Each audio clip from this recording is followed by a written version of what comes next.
enough to dislike him, but his name is Kevin Samuels. And Kevin is he's lighting it up. He's doing a lot of really interesting content, very intriguing. He has a great show that I think everybody should take a look at. And Kevin had done a video not too long ago, basically in which he told a woman that she was going to die alone. And I've seen that term "die alone" appear quite a bit on social media. There's a lot of videos. If you search for that term, Kevin Samuels "die alone," you'll see a ton of videos with that title. And I thought that since we're talking about something like that, something that serious, it might be good to add some perspective without disparaging Kevin Samuels. My goal is not on any level to take away from what Kevin Samuels is doing. And it's really rare that I actually will talk about what another person is doing or talking about online. But it's Saturday night or Friday night anyway. And I thought that I would just kind of come in and give a perspective on it. I invited some of my friends to join us as well so that we could hear some other points of view. But I really had to address some of this, not because I have an issue with Kevin Samuels. I have no issue with Kevin Samuels at all. He's actually a friend of a friend. The only time I knew about Kevin actually was when he actually defended me. He defended me when people were saying things that just weren't true, weren't very nice. And I appreciate that, right? So I want to make sure it's 100% clear as I give this perspective that that this is not anti-Kevin on any level. It's really driven by the fact that I'm a champion for Black women, and I really I feel like a message that's that heavy, like "you're gonna die alone," should be given with a little more context and a broader perspective where you can hear a lot of different points of view. And Kevin Samuels is a dating consultant. He has a great channel. He's good, what he does.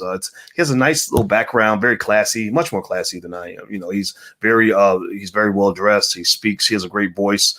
He has a nice little hypnotic spinny thing in the office that looks real cool. It's kind of dim, and he's holding a glass of something. I don't even drink, right? So but I watch it. I mean, he's good. The brother's good at what he does, and I don't know Kevin Samuels personally. I just know people that know him, and I know that he knows of me, and I know of him.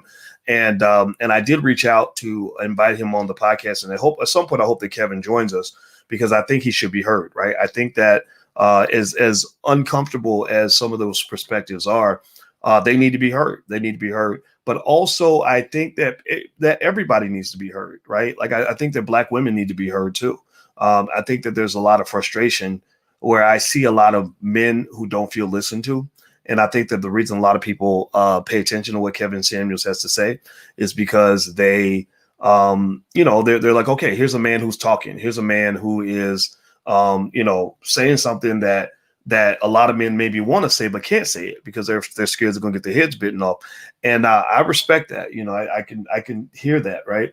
So I saw him talking to a young lady today, and again, that term "die alone," or modern women are dying alone. That was the title of the video, and I was sitting there and I was laying in the bathtub and I was listening to him talk to his young woman. She was 33 years old. She was in the military, and she has a daughter that's 13. And he was kind of implying that if she wanted to get married, that she had to convince a man to want to be a stepfather to her child.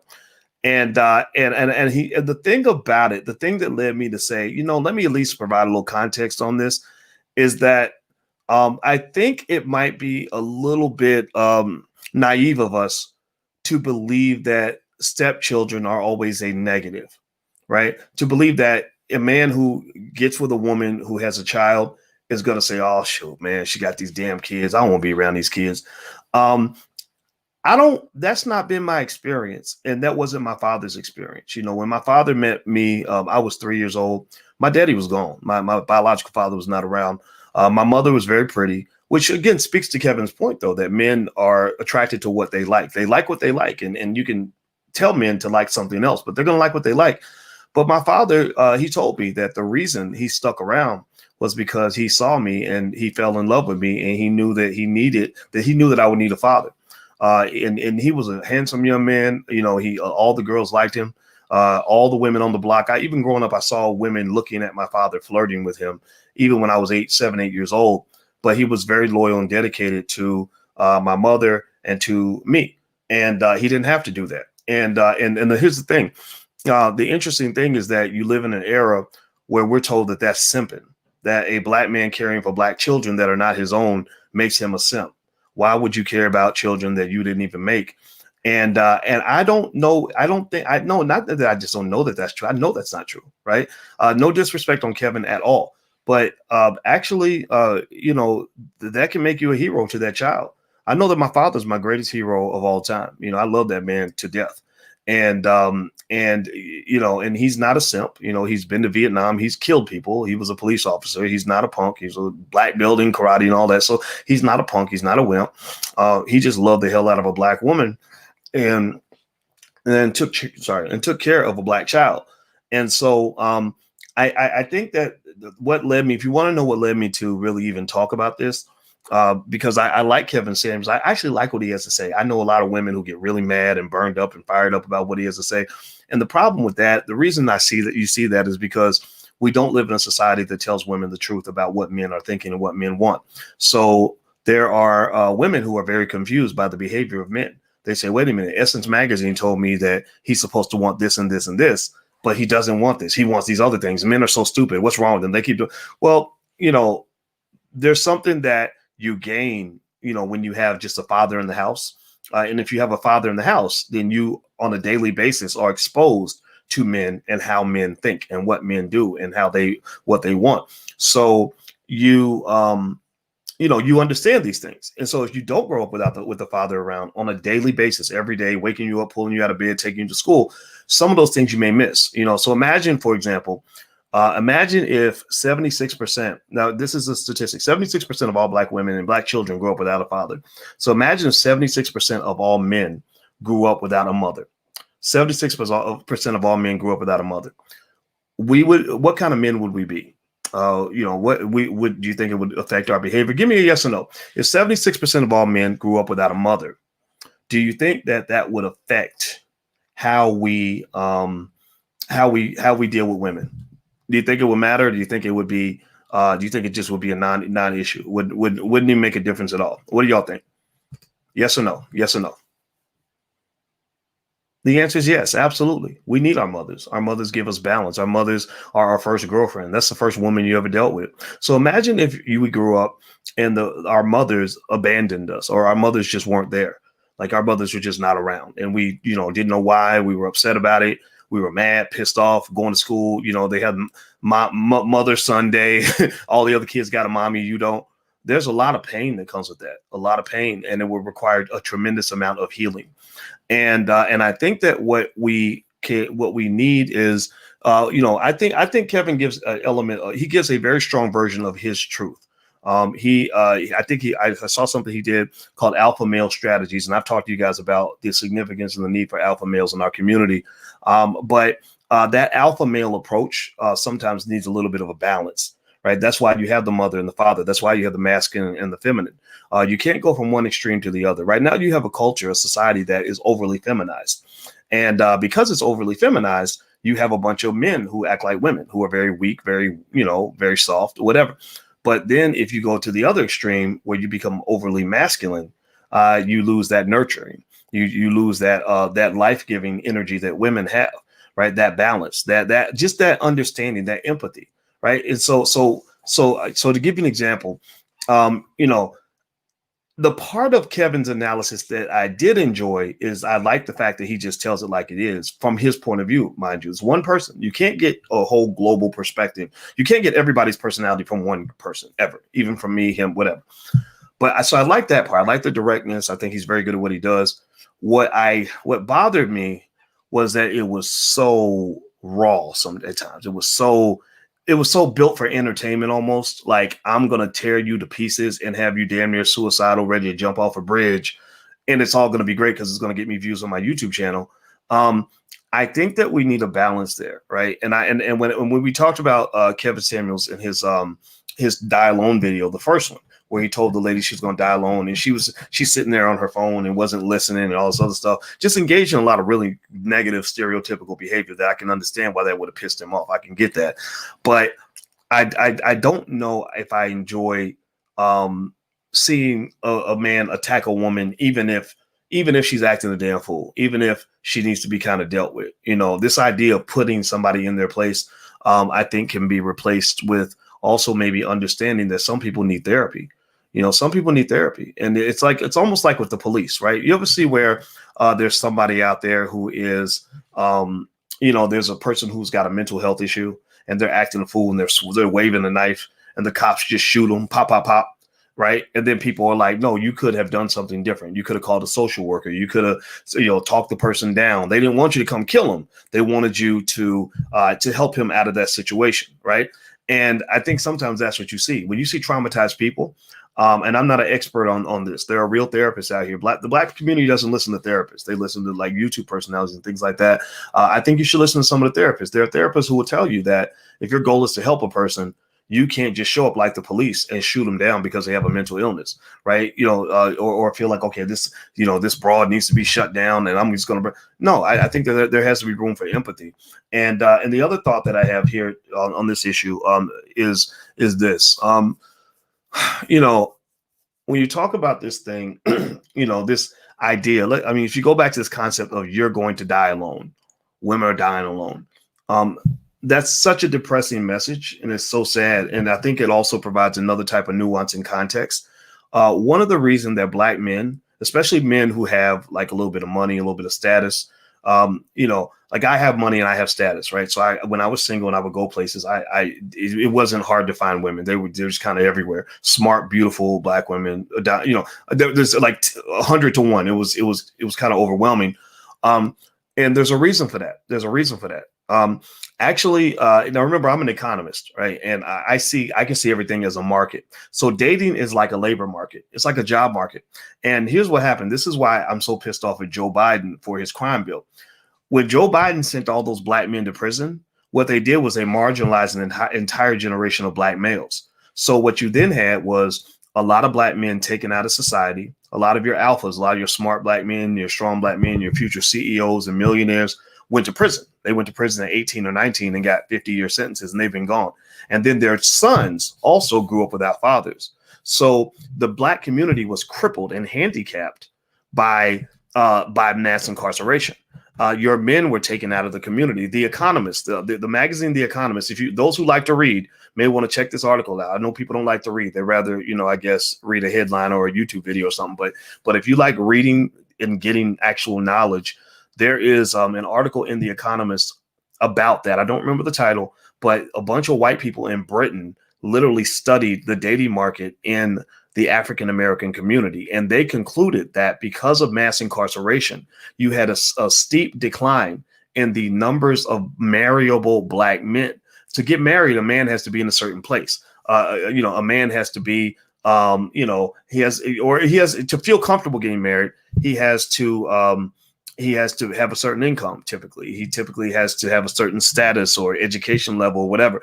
So, women who are professional and doing well, they're not going to marry a bum on the street. They want to marry a man who's their equal or a little bit higher, makes a little bit more money, maybe he's a little bit smarter, etc. Right? Women in the company, they're not aiming to marry the guy in the mailroom. They're looking at their boss. They're looking at their manager's manager, right? That's the man that they're attracted to.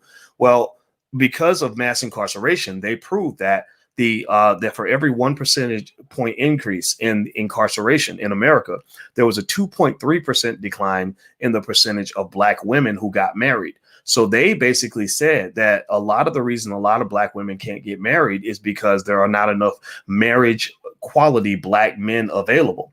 So what that has done is it's created a distorted market. It's like a job market where there's 100 applicants for every one job. So every one job that is available, 100 people are applying for the job. Well, not 100, maybe it's like 10 people for every job. And if you have that one-on-one thing, because that's what monogamy is supposed to be, you lose that, right? You can't have monogamy if you have 10 women for every one man. You have one marriage and 9 side chicks, right? So basically a lot of what you're seeing that you think is natural and normal, it ain't normal. It ain't normal. Has anybody ever tried to date in like a place like Atlanta?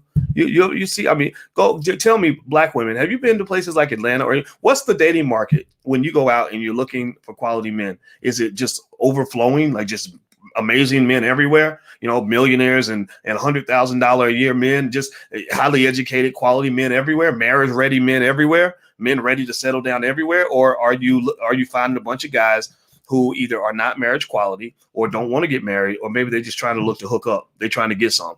And they try to get some on the first date. You know why? Well, because every other woman is trying to give them something on the first date. It's a job market, right? If everybody's offering them, a $10,000 a day job with a GED, then they're going to expect you to pay them $10,000 a day. And you're going to say, wait a minute, you have a GED. You're not worth $10,000 a day. But you don't understand. They got 9 job applications or job offers paying them that level of money. So basically, there are 4, 5, 6, 7, 8 other women who are offering them whatever they want. So they're expecting you to follow suit, right, to meet the market. So that's what you're seeing. That's what's happening in the background. This is what economists like me are seeing that regular people don't see. You think you're living in a balanced society. You're not. You're living in the fucking twilight zone. So anyway, my friend John Thomas is here. I know John. What's up, John?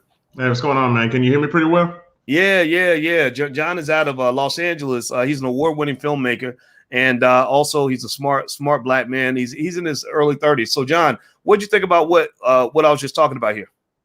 No, I agree, man. You have to be really, really careful and understand what you're bringing to the table. Kind of goes back to what Kevin was talking about. Like, what do you qualify for?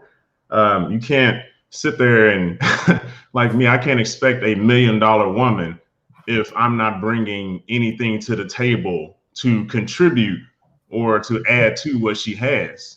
Now, if she just out of the kindness of her heart, if she's just like, hey, you know what, you're a nice guy and you're motivated.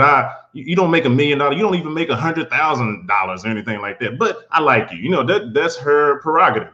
But chances are she has things going on, and if I can't add to that or contribute to that, then I have to understand and keep it moving. I can't take it to heart.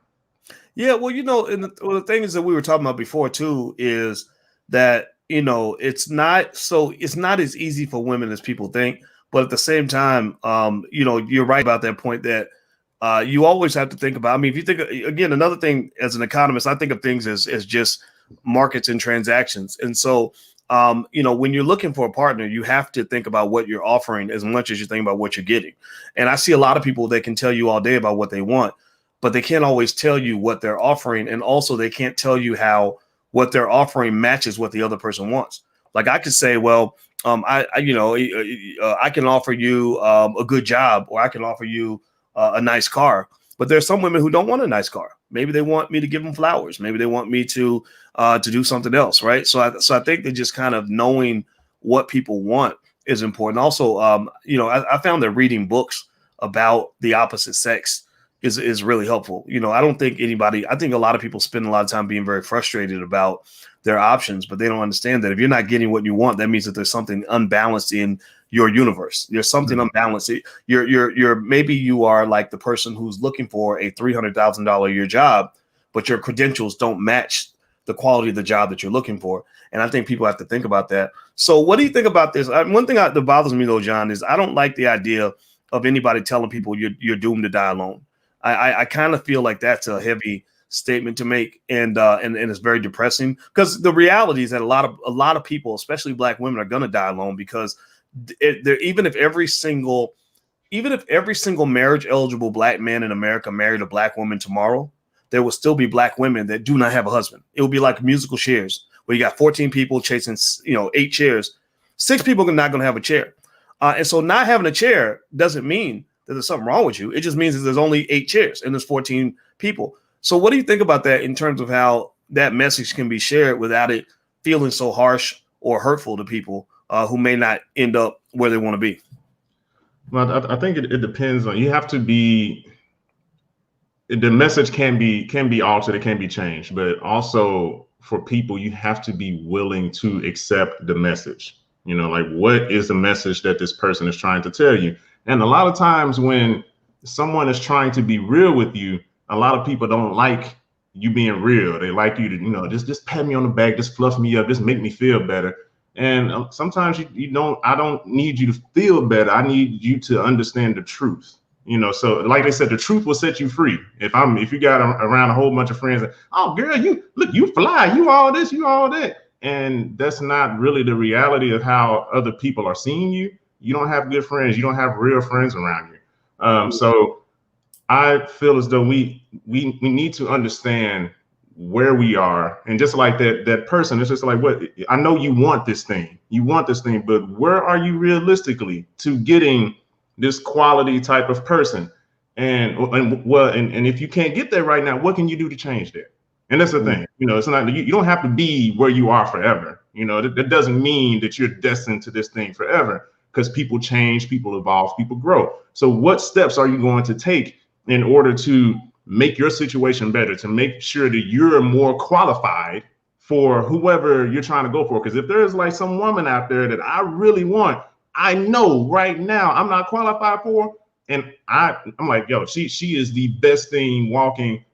I can't let her walk by. So I need to do whatever I can to make sure that I qualify, or at least I'm close enough to it. And if I still can't get her, hey, at least I tried, but I can't get mad and want her to come down to me. Well, what I'll say too is, here's what I'll start by saying with the things that I like about Kevin Samuels and his approach. I like honesty. I like the fact that he's honest with his point of view about sort of letting people know basic things. Like when he told the lady that said, I make 100,000, I expect my man to make 100,000. He said men don't care about that. Men who make $100,000 don't care how much money you make. And I said, yeah, he's right about that, because I don't care. I when I had enough money, even when I didn't have enough money, I didn't care. I didn't pick women based on money. I picked based on other criteria. And I think that that's important to know, because we live in this society that wants you to think men and women are the same. Men and women are not the same, right? And it's stupid when people start talking, when they start getting carried away with this equality, concept, to mean that they're the same. We're not the same. We don't want the same stuff. I think that's important. I think also other truths that I've gained is that he talks about men putting women into separate categories, that when and just like women put men in categories, I'm sure too, right? But you have the woman you marry and the woman you date, or the woman you marry and everything else. And that's how he described it. I said, yeah, that's kind of true. Like I'm marrying Alicia and she's in a different category. Right. She, and that's significant for people to understand. So the question is, how do you get into the category you want to get? Almost like getting the job that you actually want. What I think we have to remember too, though, is that two things. One, when you're talking to Kevin, you're talking to a dating consultant. You're not talking to a therapist. Right. And I heard from a lot of therapists who said, how can you defend him? Why could you defend that guy? I said, he's not a therapist. He's a dating consultant. He's a problem solver. He'll tell you from his point of view how you can get the thing that you want. And clearly they're not getting what they want, or they wouldn't be talking to him. They wouldn't be on his show if their whole dating life was wonderful. So they came to him. He didn't come to them. So that gives him a right to speak, and he should be heard. But at the same time, we have to realize that is one point of view. Mm-hmm. So there are a lot of men I know who could listen to one of his shows and say, you're saying men don't want that, but actually that's not true. Like I'll point to the thing with kids. I know a lot of good men, not simps, good men who think children are okay. Children are a blessing. I had I had so many women chasing me. It was getting overwhelming when I was single. But I chose to marry a woman that's got 3 kids, and I love those damn kids. I say thank you for giving me a chance to be a father, because being a father is fun. I love that shit. And I don't want us to get into this myth that being an alpha male or whatever it is that people want to be. I don't know if I'm an alpha. I don't know what the hell I am. I know that I lead my shit. I know that I own some shit. I know I run a lot of shit. So whatever I am, I'm proud of that, right? And I come from a man who's a very proud black man. And I can tell you that I don't really, I have to get off the bus if we spread this fucking lie that all black men want to do is fuck and not have nothing to do with no kids. Like, we are nurturers, so we can love children too. Right? We ain't just there to go get a piece of ass. Like maybe we want to build an empire, and we know children are an important part of that. And so I just kind of think, and remember this too. Remember this, and I'm gonna let you talk. I'm gonna shut up after I say this. But remember this: you live in a community where there's a lot of black children out here that ain't got daddies nowhere. And I just feel so sorry for those poor children who are living in a world where every man that their mama meets, their mama's cute, looking all sexy. And I would not want them to have to live in a world where every man that came into their house walked right past them so they could get to their mama's vagina. Like, what the fuck is that? What does that make us look like as black men? It makes us look immature, makes us look ridiculous. It makes us look like we have no compassion. Like we're just a bunch of sex crazed lunatics who only look at the superficial. That's not who we are. Not every man doesn't have to, but I do get the point to say that if you have some badass kids or little troublemakers in your house, yeah, you're gonna have a hard time keeping a man in the house, especially if you disrespect him. He will walk away. If you make him think he's not needed or you disrespect him, he's gonna walk away. I told Alicia, I said, the reason that I love helping you with the children is because you let the kids know from the jump, this is Boyce, you will respect him. And if they ever get caught disrespecting me, you help me deal with that. We're all their dad. We all deal with that, right? Because we have a structure in our empire. So I'll let you kind of speak on that. I know I said a lot, and you can talk about something totally different if you want to. But I definitely think that's important to make sure we get that out there. Go ahead, brother. No, that's very important. That because not all black men are the same. We're not all this one like monolith, like Joe Biden was trying to say. Like all black people are the same, but we're not. We're very varied. We have different interests and different tastes. But one thing that black people are, we are very loving. We are just like, for instance, your situation where you accepted those 3 kids. Now there are some that just be like, I don't want to deal with kids. That's cool, and there's nothing wrong with that. There's preferences, but it takes a special man, and I emphasize that, man, to go into a situation and just help raise these kids. Because just like you said, it doesn't hurt to have, like, they already have their father, but it doesn't hurt to have an extra father figure. We need more father figures, present or just more visible, within our community for sure. Because a lot of them are locked up in jail for petty stuff. But it's very important that we need to be more open and understanding towards everyone else's desires and needs. So for one person, one man, he might need this one black man might need this one thing. I don't want a woman with kids. She has to be blah blah blah blah blah. And it depends on how crazy that is. Is it realistic or is it fantasy? And the same thing with a woman. It's like I need a man that blah blah blah blah blah. And it's just like, okay, how much of that is realistic? How much of that is fantasy?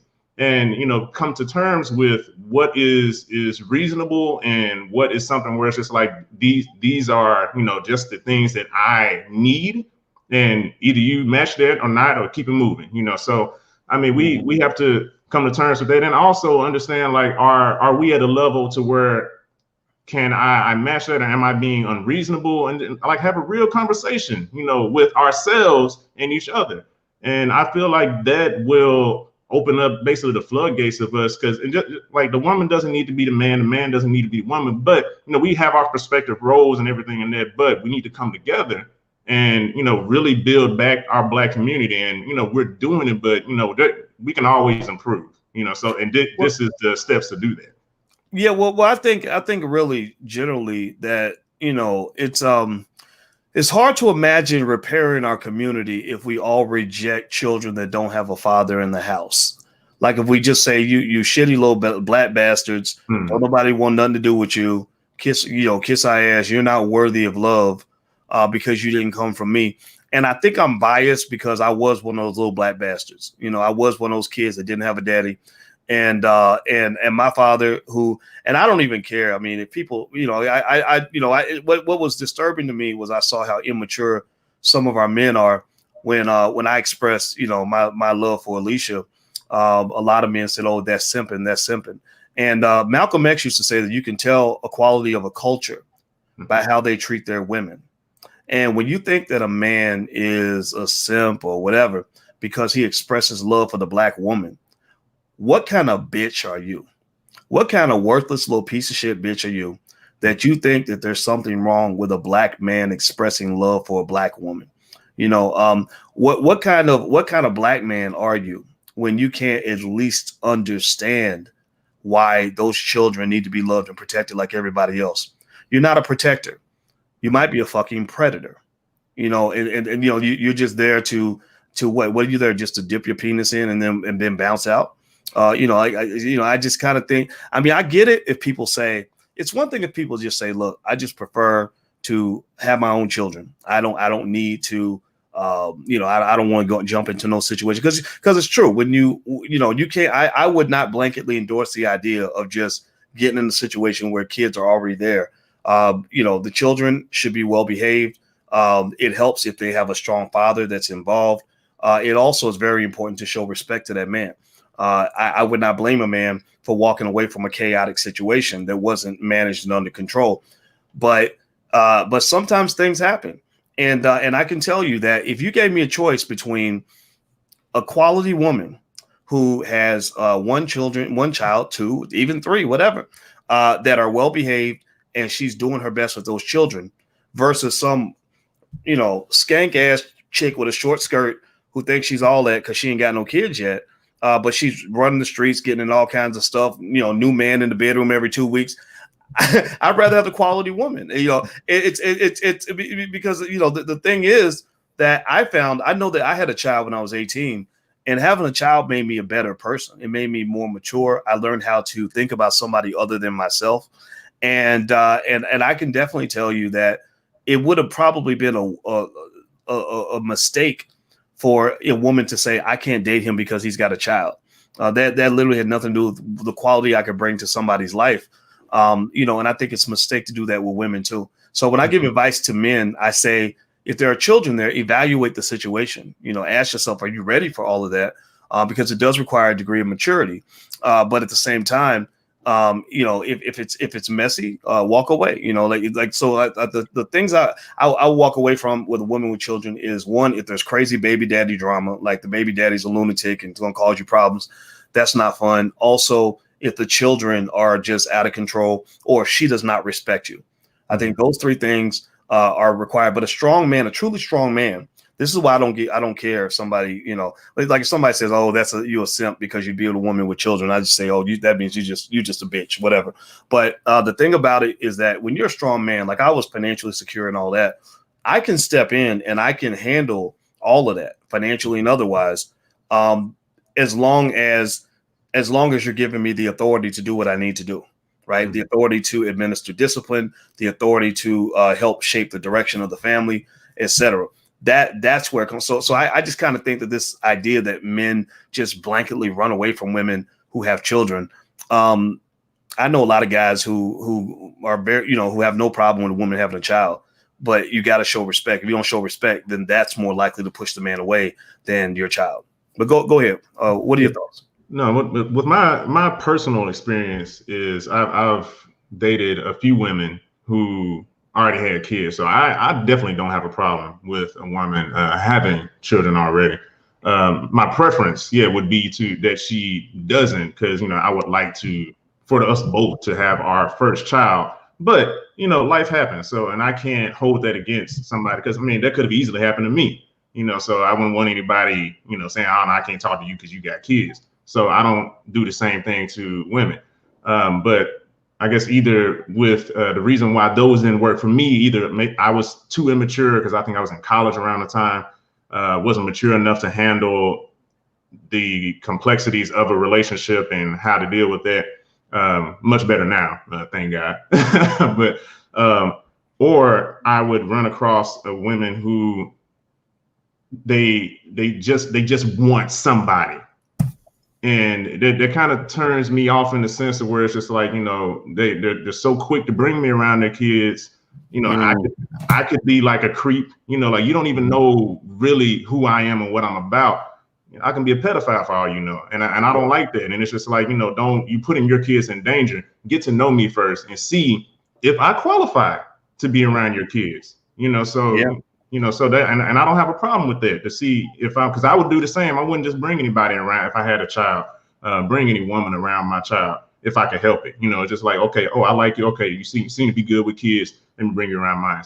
So those seem to be the issues that I tend to find. And then also with that, it's like, do you really like me, or you just want somebody here? It doesn't matter who it is, just a body, So it's like, I don't want to be looked at like that. I want you to really like me for me, and then also think about your kids. So that's been my experience with that. But no, I completely agree. That is what you talk about is one issue that I've seen where, that's why I think that term "you're gonna die alone" is so heavy. I think you got to be careful with that kind of language, just because there's something I notice it more so with women than with men. The reality and the truth is that most men I know don't sit around fantasizing about getting married. They're not sitting around saying, "Ooh, I can't wait till my wedding day." Right? We just don't. I just haven't seen it. Maybe it happens somewhere. It don't happen. It had never happened in my world. But it's like for women, that idea of dying alone, it seems like a scary concept for a lot of women. And I think that there are women who are so afraid of that they will settle for anything and anybody in their household. And I've seen examples where you let some man in your bedroom and he's molesting your children.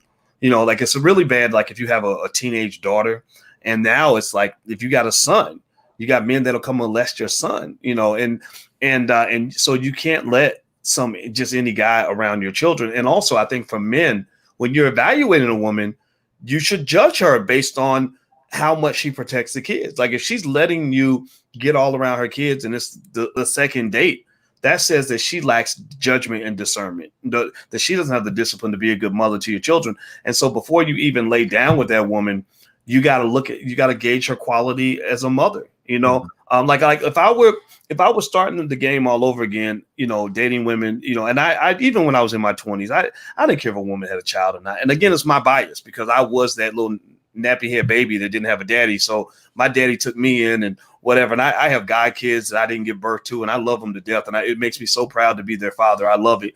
But it's like, I think that if I were doing it over again, I would evaluate a woman's quality as a mother before I ever even slept with her, because I see a lot of guys that'll get a girl pregnant. They'll get some raggedy ass woman pregnant and then be pissed off for 20 years because she's a terrible person, a terrible mother. And I think that there's some signs that people might show you in advance. Like, well, one is if she's already got kids, you can see how she's dealing with her kids already. People don't change too much. And then also, I think figuring out how much does she respect the father's role. There are some women who believe their child should have their father no matter what. There are some women who believe their child should only have their father if he acts right or if the father meets their approval. Like, so that means you start dating another girl, then she starts getting back at you by taking your child away. And I see that a lot. A lot of parental alienation is a real big problem. And so I think ideally for any man that has a child, I think just sort of gauging the quality of that woman in terms of her ability to maintain. First of all, the first objective is if you can maintain the relationship, that's really what's best for the child.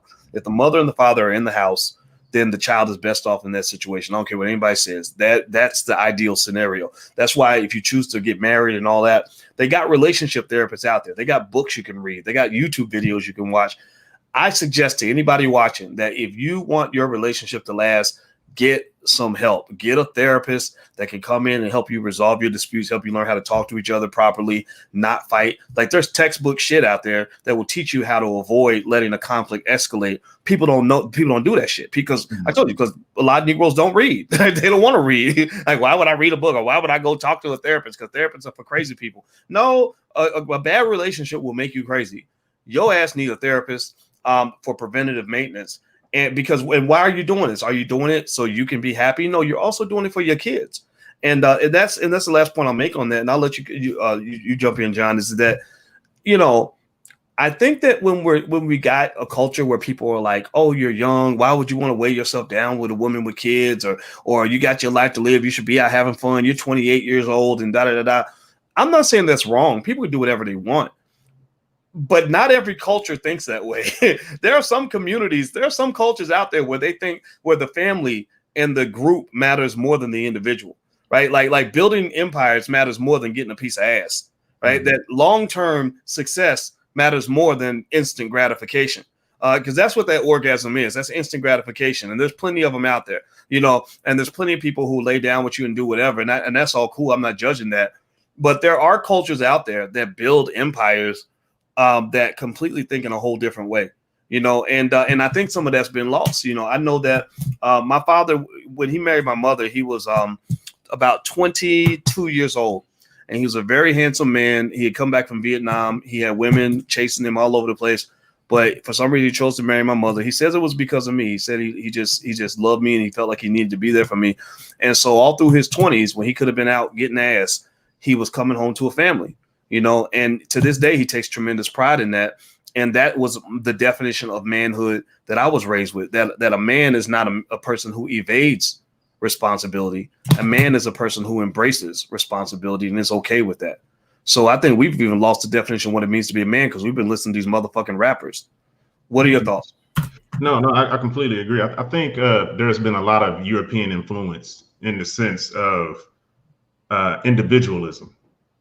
So it's me, self. I don't care about this person. Even on TV, you watch stuff where you have a nice car, you have a house, but then you see your neighbor, and it's just, don't you wish you had a better car? Don't you wish you can make your neighbors jealous? And it's always making somebody else jealous, and that's everything that's kind of ingrained with the almost European thought, in a sense, where it's just like, I'm only thinking about me. I'm not really thinking about the community too much. But for Black people, if you trace us all the way, if you look back to Africa, and really we still have traces of that, a lot of traces of that here. We are big on community. We're big on as a village. It takes a village to raise a child. That's where it comes from. And there is the thought that if something happens to this person who looks like me, whether it's a man or a woman, it happens to me. If something happens to that one person, it affects the entire community. And that's really what we need to get back to. So going back to what you were saying, where your father saw, like, oh man, he really, I think it would benefit him to have a father figure. And so he stepped in. He didn't have to do that, but he did. And look at what he was able to help nurture, and how you've been able to touch and connect and help other people. Even now with this, you're connecting and helping people with this. So it's very important, because you never know. When we're dismissing people when they have kids, you never know what their kid can grow up to be. Their kid can grow up to be the next Malcolm X, or the next Martin Luther King, the next Harriet Tubman, whoever. If we put our love and our energy into us, and really nurture and grow that, man, we can become extremely powerful. But we have to get away from this. I'm only thinking about me. Screw these other folks. Even if they look like me, that ain't got nothing to do with me. Yes, it does. It has a lot to do. Listen, that's why we're doing this now. We're reaching out to y'all because you are us. We are you. If it happens to you, it happens to us. So we want to see y'all grow. We want to see y'all develop, and we want to see these little kids have a mother and a father in the home, and not just going about doing whatever and being lost. Yeah, well, it's and I think it's kind of, and again, I always want to keep reiterating that. That I actually like, like when we talk about Kevin Samuels, like I like his show. I think it's interesting. It's very interesting. I like the fact that he's given these points of view that are different. I think that people don't listen to men enough, and I think that he's a man whose voice should be heard. I think also that there's a lot of men and a lot of voices that have to be heard. And I think that what pushed me to make this video, because I said, man, if I even talk about him like this, it's going to be misconstrued, and I don't want it to be misconstrued. But I felt the need to make the video because I heard him talking to a young lady that was actually about your age. You're 33, right? Yeah. Mm-hmm. Yeah, and she was really listening to his advice, and it wasn't that it was bad advice, but it was something where I said, I know a lot of guys that might have given a different perspective, and I think that I got sensitive about the part about the kids. Ain't no man gonna want to have nothing to do with you. Like, and it's not to say that it's easy, right? I mean, he was partly right about that. That can be a challenge. But I think that to kind of just state it as if your children are always a liability that you must overcome is a little. It could be debated. I'm not gonna say it's wrong, because there is no right and wrong, because there's a whole lot of different people that have different points of view on that. And, and it's so funny. Somebody said Boyce is a male feminist. Well, shit, everybody should have a little bit of that in them, in the sense of being able to understand where women are coming from. One of the things I liked about the way my father raised me, and this is something like the person who would make a comment like that is probably somebody who didn't grow up with balance in their life. They grew up with a false perception of masculinity. And what I grew up watching my very strong father. He's never been a punk. Like I said, my father has killed people. He would kill you for his family. But I watched him negotiate a relationship with my mother for 46 years. And if you're a man trying to negotiate a relationship with a woman, You can't be King Kong every day of the week. You can't come in there thumping your chest and putting your balls on the table and slapping people around, and like you can't handle your wife like you a football player. Like you have to handle some situations where the word submission goes both ways. I saw my father submit to my mother. I saw my mother submit to my father. I saw, my father is also a guy though, where, I think if a lot of feminists were receive some of the stuff my dad said back in the day and did, they'd probably be like, "Oh, girl, you need to divorce him. He ain't no good," or whatever. But I saw my mother have something that I see a lot that some women don't ever learn, which is she just has loyalty, like loyalty out the ass, like just an insane amount to the point where it doesn't matter what they went through. Like they made it their 46 years, and you better not say shit about my father. You better not say nothing negative, because she's a ride or die with him. And that to me is a type of special love that doesn't exist that much anymore, because everybody's got too much pride. Like they say, "Oh, I would never let somebody do that to me," and that I never let a woman simp me out like that or whatever. But it's like, so maybe you shouldn't have a family. Maybe you shouldn't even try to do this. Maybe you just need to go and get a bitch pregnant and have I say a bitch pregnant because I'm talking about some low quality woman. Get some lady pregnant and just have a bunch of babies mamas and just, live your life as a player or whatever until you get old and you die alone. Remember that the term dying alone is not just reserved for women. There's a lot of men who will either die alone or die broke. If you ever want to be broke, this is just true for the men. Like if you ever want to be broke, go out and just, sling your penis in every direction. Go get a bunch of women pregnant, have a bunch of babies all over the country, and watch how quickly your assets deplete. Seriously, and piss a bunch of women off, and get around some really ugly, nasty, vindictive women with big booties who will drain you for every nickel in your bank account, and you'll be a pathetic ass 60-year-old man who ain't got a nickel in his pocket because the world has sucked you dry. So you better learn how to manage relationships. You better learn balance. You better learn some intelligence and some strategy, or you will lose. John, what are your thoughts? I wanted to touch on what you said earlier, and so I feel a little heated in a sense because for the guy to sit there and say that you're a simp or you're a male feminist, and it's just like, dude, like just stop. So for a black man to show a black woman love, the same thing what you said before. The black woman is the most vulnerable person in the world, and we have to defend the black woman. So not saying that we just let them slide with any and everything, but no, there's nothing wrong with defending a black woman. There's nothing wrong with loving a black woman. There's nothing wrong with being with and caring for and submitting to a black woman. I ain't saying being a punk. I ain't saying be no coward and just let them walk all over you. That's a completely different thing. But our black women are beautiful, man. Like they are beautiful. They need to be supported. They need to be loved. They need to be defended. And for these people coming on here that don't understand that, just like you said, you will die alone. I'm gonna have to pull the Kevin Samuels. You will die alone if you can't understand that. And you came from a black woman. So do you hate your mama? Mm-hmm. What's the matter with you? So that my thing is, I'm gonna give a person respect. Now, as soon as they disrespect me, and it can be one man, it doesn't matter, then you lose my respect. So but I will defend to this day a black woman because I came from a black woman. I grew up in a home where my father loved and respected this black woman. She respected him back. She wasn't just going and just telling him do this and do that, and he couldn't do and say anything. No, it was that compromise. It was like, hey, I will submit to you. You will submit to me. And hey, at these moments, I'm the man. I need to be the man. It's like, okay, I'll let you be the man. And in the other moments, it's like, look, I need to be. I need to say something. I have to say something. You need to listen. And my dad would be like, oh, okay, all right, do your thing. And that's how relationships work. So for these guys sitting there talking about, oh, this person is simp and man, you out here simp, man, shut up.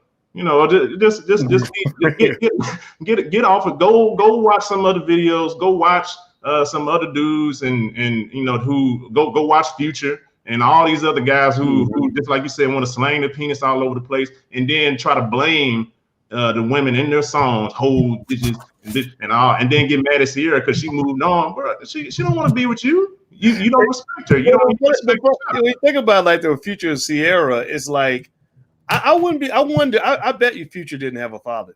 I bet you anything he did not have a father in the house because his whole perception of masculinity is completely warped. It's backward. It shows in his life. His life is a mess. He's mad that Russell Wilson. He thinks Russell Wilson's a simp because he actually loves the black woman that he neglected. But Russell Wilson's not a simp. Russell Wilson could whoop Future's ass. He's in shape. He's a drug addict. Right? So I mean, so you better not call him. You won't call him a simp to his face. Russell Wilson is a hero. You are a villain. That's what you behave like a villain. You think that masculinity means being a villain. He understands masculinity means being a Superman. He's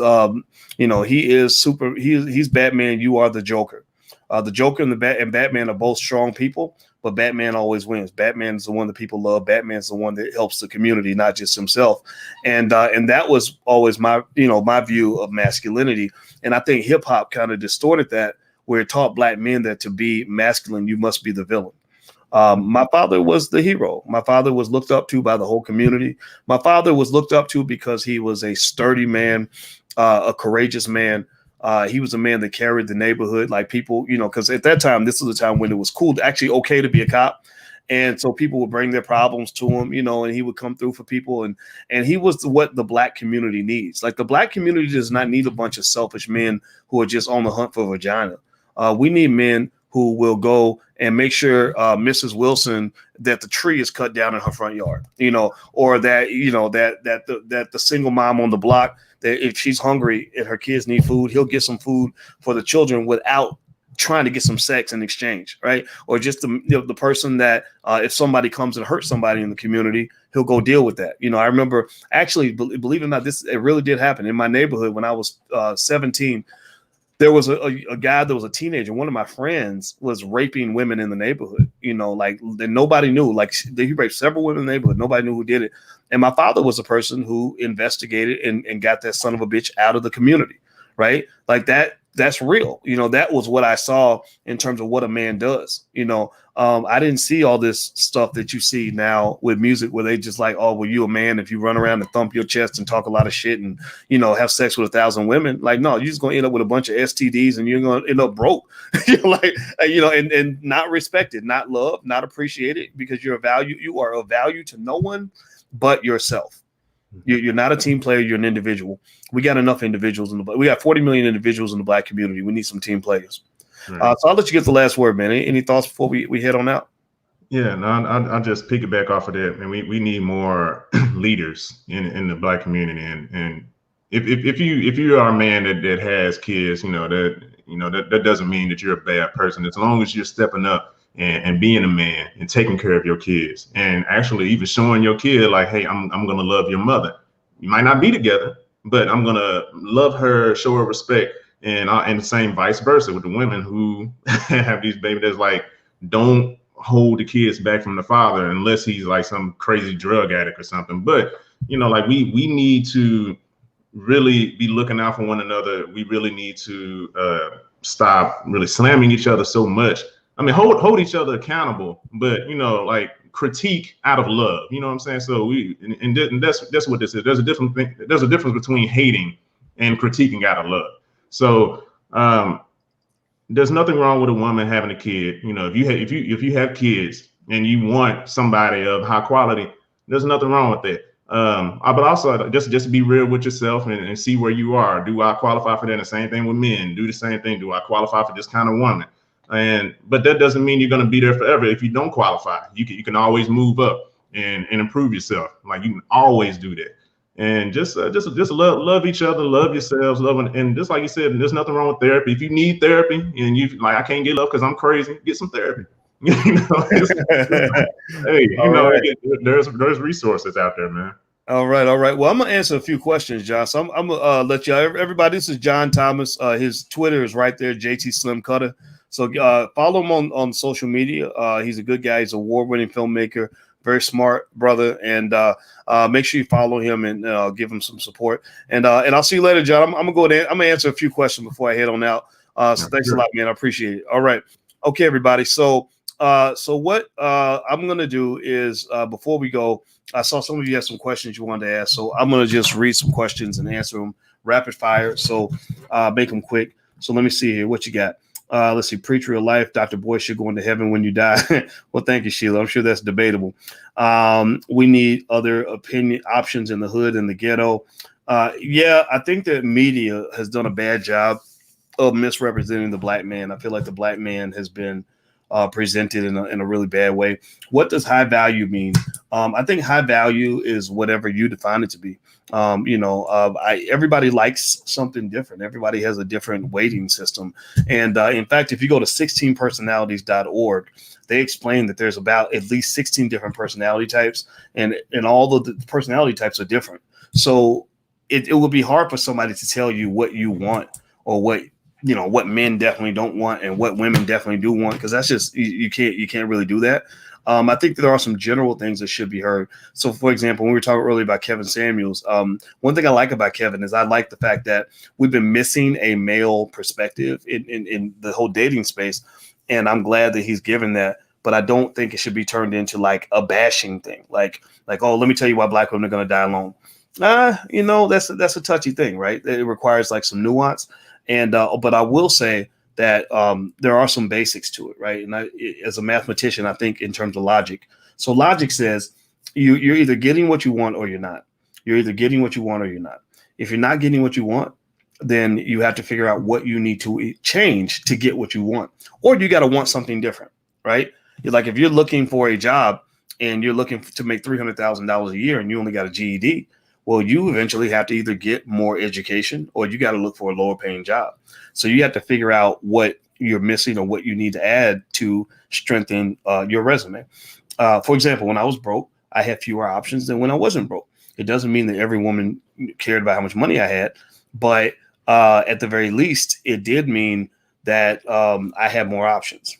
Can you get Kevin on the show? I did invite Kevin on the show. He was I reached out to my friend Andre Hatchett. We talked, and he told me, he said, "Yeah, Kevin did a video about you." I said he did, and he said, yeah, he said you should talk to Kevin. Kevin's cool. I said, cool. Yeah, tell Kevin he can come on. So Kevin hasn't gotten back yet, and he doesn't have to get back, and I don't dislike him. I don't have any issue with him, but I do think that other perspectives should be heard. In addition to supplement what's going on, not to replace it. Do men lie about saying that they see you being their wife and their mother, their kids, about 1 year knowing each other?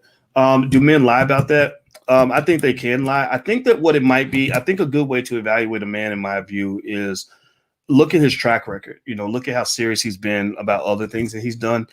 There are some people that kind of carry commitment in their blood. Like, for example, one thing might be even just their family background. Like, I'm interested in marriage because I grew up watching marriage, and I think I have an idea of how hard it is to like hold it together.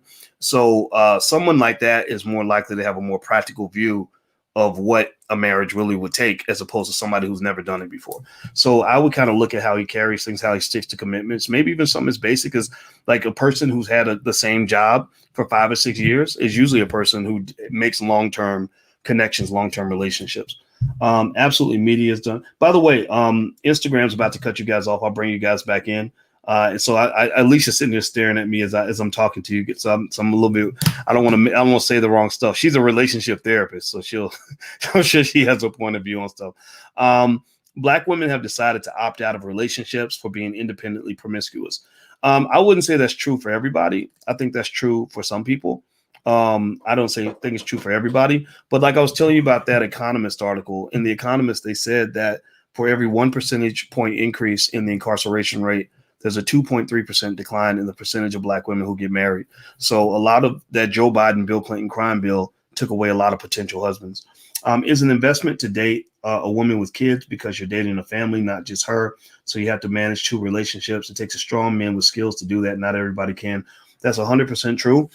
They have trainings on blended families, how to manage a blended family. So I encourage you, if you go into a situation like that, if you find somebody that's worthy of that, just prepare yourself by learning. I'm a believer in getting therapists involved early before you have problems. Joshua, high value is determined by competition. Which men are the most sought after?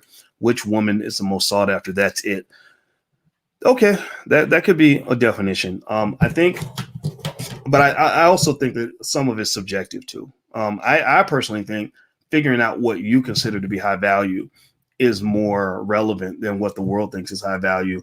At least I never gave a shit what other people, told me I should want.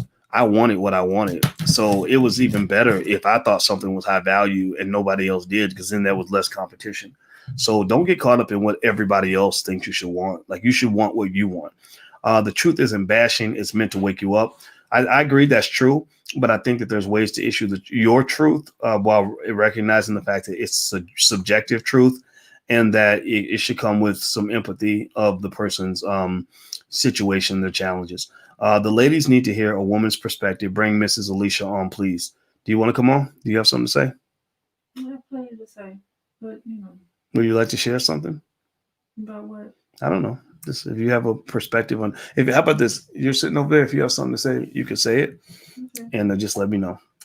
I'm not marrying a woman with kids. Sorry, I have more respect for myself. I will not accept that, or women with children. Well, I think that's cool. I think it's okay for you to want that, right? I think it's okay for you to make that one of your criteria. And again, speaking as a mathematician, one of the things we learned in mathematics is that every time you put a constraint or a requirement on something, you are you're shrinking your set of options. Your degrees of freedom, as they call it, go down every time you add a constraint into your equation. Right? Does that make sense? Do you give me a yes or no if you know what I'm talking about? So basically, if you have a list of things that are deal breakers for you, like like for women, it might be he must be 6 feet tall, he must make over 100,000 a year, he must have a college degree. Every time you put something on that list, every time you put a constraint in your decision, you are reducing your degrees of freedom. You're reducing your options. So every constraint has a cost. Like I teach a lot about stock options, and every time you put a constraint on something, you're removing your options. Options always have value. So the way I kind of went about the whole dating process was I always thought very carefully before I put any sort of definite yes or no deal breaker on a situation. It would be, so what I do is, instead of saying I will never date a woman with kids, I might say something like, having kids is not a plus for me. Like I might consider that to be another hurdle I have to jump. So in order for me to be with a woman with kids, she better be banging. She better be like a once in a lifetime to make me deal with all that. So it's like looking for a job. Like if somebody said, would you take a job that required you to get up at 4 o'clock in the morning? Well, the answer shouldn't just be yes or no. Your next question should be, well, how much does the job pay? Well, if I tell you that the job pays $30,000 a year, you'd be like, hell no. But if I say the job pays $3 million a year, how many of you would get up at 4 a.m. for a $3 million a year job? You would, right? So rather than having a firm, strict constraint, a definite yes or no that might remove quality women from the pool, I would have it as a sliding constraint that says, okay, having kids is a strike against you, but you might have two other positive strikes that actually overcomes. Like you took a $5 bill away from me, but you gave me a 20. So now you got $15. Do you follow me? Does that make sense? I hope that makes sense. What about you? You have children. Absolutely. But it's different for men and women, in my view. How is it different for men to have children? I think it's different because most men don't have their children that live in the house. And also most men don't really, like, I don't really desire, like I never desired marriage like that. I was never like, ooh, I can't wait to find a woman to marry. Marriage was something I was willing to do if I met the right person. So that was always kind of my view, so it wasn't like something where, but I don't disagree. Like I've met women who maybe said, I don't want to date a man with kids. Yeah, I used to be like that when I was younger. Yeah. Before I started having kids, when I was younger, I didn't want to be with a man with kids. Yeah, I agree with that. I think everybody has a right to not want it can be messy. Everybody has a right to not want what they don't want. Yeah, what they don't want. It depends on where you are in your life. Yeah, in my dating experience, I haven't run into too many women who were like, "Oh, you got kids, so I can't mess with that." It's more like, it might be more like, how old are your kids, or You know, if you're a man with a newborn baby and you're carrying a newborn baby with you everywhere you go, that's an issue. Or if you're telling a woman, we got to stop and get the baby a Happy Meal, I need you to be the baby's mama. Like, that doesn't happen so much. That would be a different situation than like dealing with a man who says, yeah, I have a baby's mama, or I have a baby and she lives with her mother. Right. So I think that maybe people might see it differently, but I don't know how that works across genders or not. Let's see here. Right now we have come to get, we need to come together. Or have you been watching TV for the last few days? Okay. Let's see here. I'm a lady. I will not accept a man with children. Men has right to. Okay, I hear that. I once dated a good woman, but her kids were baby's kids.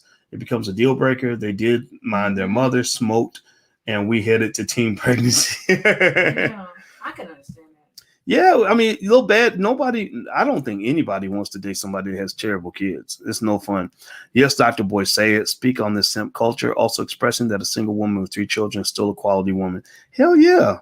I don't think that a person is, there's no absolutes, to anything. I mean, that's kind of harsh to say because like your kids are just a negative. Like, you got kids, that's such a bad thing.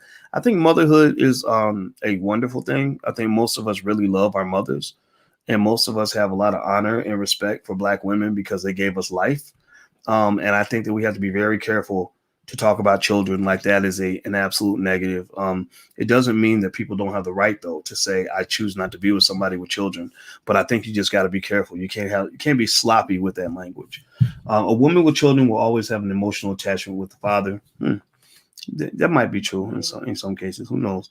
Why isn't there a Black family emoji? I have no idea. Let's see. Black men have been abandoning their kids since the Reconstruction. Well, you can't say that. You can't say it about all Black men at all. It's not even the majority. Let's see here. I know this is off topic, but should I be leery of Bitcoin? Well, yeah. I mean, crypto can crash again like it did in 2007. I don't think it will, but it could. Females don't respect simps. Oh, I agree. Did you identify that's the thing. A lot of people think. See, that sometimes the people that we have that they tell you are the real men are actually the simps. Like a guy like a Future, they see him as a real man because he has sex with all these women, he uses drugs, and he's got a little bit of money in his pocket. But I see him as a simp because he has no value to the Black community, no net positive value to the community. A man is somebody that adds value to the community. A man is a protector. He is a sturdy member of the community. He protects the children, protects the women, makes sure grandma, down the street, gets her grass cut. Like, he's there for he's a hero, right? Like that. My dad, growing up watching my dad was the neighborhood hero. And I wanted to be the neighborhood hero because of that. And I think that we have a lot of guys who are little boys who think that because their penises work, that they somehow are men. And nobody ever taught them what men are supposed to do. See, I thought simps were like men who were like soft. Well, you got that too, like Not necessarily. that beta male, wimp male type stuff. Mm-hmm. Yeah, I mean that too. I guess soft might be like, I don't know, if there's a war or something and you don't want to go fight to defend the people that you care about, that will be simpy. But I think in terms of like showing affection to a woman, like love to a woman, like I think you got to be careful about that part, like, because I think if a man really loves a woman, like he will show affection to her. It's like you calling a man a simp is like calling a woman a whore, right? People like to say, "Oh, she's a hoe, she's a hoe, she's a hoe," right? Well, most women are sexual. That's how we reproduce. So there's nothing wrong with being sexual. And there are some women who are as sexual as a Cardi B, who could probably have sex better than a Cardi B. But the difference is, what's the difference between a Cardi B and a sexual woman? Why would Cardi be a hoe? Because she says she's a hoe. Her chorus on her song was, "There's some hoes in this house," right? Well, to me, the difference is that Cardi B it's standards. It's standards. You don't have to. You can go on the internet and see Cardi B's vagina, I'm sure, right? Like, doesn't cost you nothing. It's easy to do. But most decent women are going to have a standard. They're going to say, "Look, I can knock your socks off with some good sex, but you have to meet a standard in order to have access to the very best of me," and that is the difference maker to me. And I think so. Same thing is true with men. When you talk about simping, if simping is simply defined as sort of an emotional expression of love or appreciation for a woman, then that's a stupid definition, because, the hardest man, the strongest man in the world, if he really loves a woman, he should be willing to have emotional expression for that woman. But if he's having emotional expression for every woman he meets, or if he can go, if he gets with some, stripper he met 2 hours ago and he wants to marry the stripper, then that might be defined as simping to me. That I would see that as simping. I'd be like, you're in love with her. You just met her 2 hours ago. Like her nickname is Snowflake. Like, what are you talking about? But so I think that we have to kind of really think carefully about what that means. And I think also these warped definitions of masculinity have to be confronted. And I think that when you talk about, even when you talk about something like alpha male, you must know that when you hit alpha male space, there's a thin line between an alpha male who is supportive, who's a protector, versus alpha male who becomes a predator or who becomes abusive. And so to think that alpha male means you must be dominant and always dominant in every situation and always just suppress and oppress and just put the hammer down on people. That you're not an asset to the community. So I don't know what you are, but you're not a man to me at that point. Like part of being a man is discipline, like knowing when to be tough and when to be kind, so that's what it is. All right. So let's see here. Let's see. Y'all should watch one of Kevin's full videos. He's often well-rounded. Yes, he is. Kevin's very smart. Today's black women talk too much and think too little. Well, I think that's a broad generalization, but I'm sure there are examples out there that you can find. What do you think of Parler app being threatened by Apple? I think Parler has been, I believe it's been shut down. I tried to load stuff on Parler. I couldn't. Google took Parler out of the App Store because they're really going out of their way to squash dissent, like any dissenting points of view. They're trying to kill that. And I know that they just took Trump down, but I think they're going to take down, they took down Farrakhan. Next, it'll be people like Tariq Nasheed, and they took Vicky Dillard down. Vicky Dillard was doing a live stream. She had thousands of people watching. They shut it in the middle of the live stream. YouTube just came in and killed the channel right then. Don't Russell look happy? I think he is. Why y'all hate on it? Jealous? No, I think Russell Wilson's a great example of, nothing. They're just asking about him. I think Russell, I like what Russell's doing in that Russell. I think also part of being a man is when you don't care what people think. So people can say stuff and you're like, whatever, like you can't say it to my face, so you just kind of move on about your business. So worrying about what people think is not that important. Doc, you next. Yeah, that's possibly true. Is Facebook still a great buy? I don't know. I think it's a good company, but the social media space is very uncertain. Nobody knows what it's going to do. How can a black woman with kids be an asset to a black man without kids? Because I think kids are a blessing. Kids are actually quite, it's pretty cool to raise kids. I'm not saying you should go look for that if that's not your thing, but kids are cool. Like once you get close to a child, you start to just kind of want them around. Like you don't feel like they're like some liability anymore. You actually kind of enjoy it. Kevin Samuels is a caustic, resentful hatred of his granny with no qualifications in counseling. Okay. Yeah, I ditto that. Well, who said that? I think therapists are going to have an issue, with Kevin's perspective. But Kevin's image consultant. He's a dating consultant. He's not a therapist, and I think he stated that. So I think he has a right to have his point of view as long as you don't think he's a licensed therapist. There are licensed therapists with real licenses that can actually help you solve problems. So just make sure you know the difference between talking to a consultant versus a licensed therapist. Questions. Make sure it's ethical. Okay, there you go. Let me see. Let's see. I'm looking at more of your questions. What about a widow with children? Is a man a simp for taking care of her? I don't think so. But then some men are more equipped to take care of other people than others. So if you talk about a quality man, I think that there's a reason why men that have more resources and more intelligence and more fortitude and responsibility are seen as better men, because they can take care of more people and it doesn't overwhelm them.